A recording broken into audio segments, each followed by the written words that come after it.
As the Public Interest and Accountability Committee, PIAC, gets on the ground to monitor oil-funded projects across the country, surprising revelations are emerging as some of the projects are rather being funded by other sources such as the GETFund, while delays in the completion of some projects are also causing undue hardships to their intended beneficiaries. On In Focus tonight, Viasat 1 News' Kwesi, Agyei, and Annim, who joined PIAC on its tour of oil projects in the 3 northern regions, highlights the state of petroleum-funded projects. The Public Interest and Accountability Committee, PIAC, established under the Petroleum Revenue Management Act 815 of 2011, has the mandate to provide oversight and monitor government management of petroleum revenues. After publishing 5 annual reports and organizing 9 public forums across the country on the management of petroleum revenues, which stood at $3.208 million as at the end of 2015, PIAC, in conjunction with the Institute of Financial and Economic Journalists, IFEJ, and supported by GIZ, embarked on a 5-day field tour of petroleum-funded projects in Upper West, Upper East, and the Northern regions. The field tour was to measure the commitment of petroleum funds expenditures as against reported projects on the ground. The construction of this 6-unit classroom block at Farikiya Islamic Institute in Tamale was captured in the PIAC 2015 report as having received 30,276 Ghana cedis petroleum funding, but surprisingly, this project signage only mentioned GETFund as the source of funding and no mention of petroleum funding. After inquiries by the PIAC and IFEJ team, the headmaster defends GETFund as the sole financier. If you say it's from this PIAC, what, this what we are told that is from GETFund. The 2 of them, they are all GETFund projects.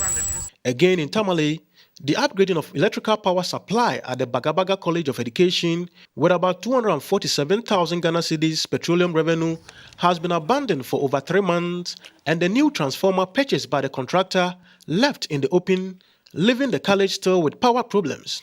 The contractor has finished the work, so we have a transformer. The transformer is here, but as of now, we are facing a lot of problems because of sometimes the phase will go off. The light will go off in the night. Sometimes I'll come and repair the light. To improve the inadequate educational infrastructure in the Upper East region, over 80,000 Ghana cedis was allocated, according to the PIAC 2015 report, towards the construction of this 2-story dormitory block at Zebila SHS in the Boko West district. However, the construction has stalled due to delay in funding, according to the project supervisor. It was 2011 that they awarded the contract, but we started 2012. And then because there is no money, that's why the project is still lying this way. If not that, we would have just completed somewhere 2013 or 2014. But because of money, that. The delay of dormitory block construction has brought untold hardships when it comes to student accommodation. For lack of space, this toilet block has now been divided into 2, with half as toilet and the other as dormitory, where students have converted water closet into a store and study room, as can be seen here. This was mainly for toilet, but lack of accommodation, they use here as a dormitory. I use here to keep my things here, and so I will sit here and make my study small. It's not comfortable, but we are managing to live.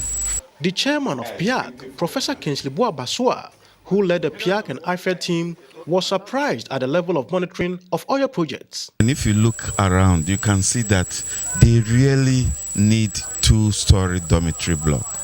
But from look of things, you could see that work on the building is not going so fast as expected. The district engineer doesn't know where the funds is coming from. Neither the school authorities also know. So who monitors what? That is for uncompleted projects, but is Ghana getting value for the few completed oil-funded projects? After over 44,000 Ghana cedis was spent in renovating this laboratory belonging to the St. Francis Girls Senior High School here in Drapa, this is the state of the laboratory. The tops of the tables here at the lab have all come off, and the headmistress suspects a poor work. Actually, the tables were poorly done because it didn't take long and it was folding up and cracking. We had problems with furniture, so if we were contacted, we could plead that they could help us with furniture. In the dormitories too, the beds are a problem. For the importance of agriculture in the Upper East region, some oil funds have also gone into dams for irrigation like this one. This is a Nakore Dam here in the Upper West region, constructed in 2006. The PIAC report of 2014 is reporting that 15,000 Ghana cedis has been recently allocated for its upgrading and rehabilitation. But cross-checking with the grounds and the people within the catchment, it looks as if not much has been done. Every 2006, 2007,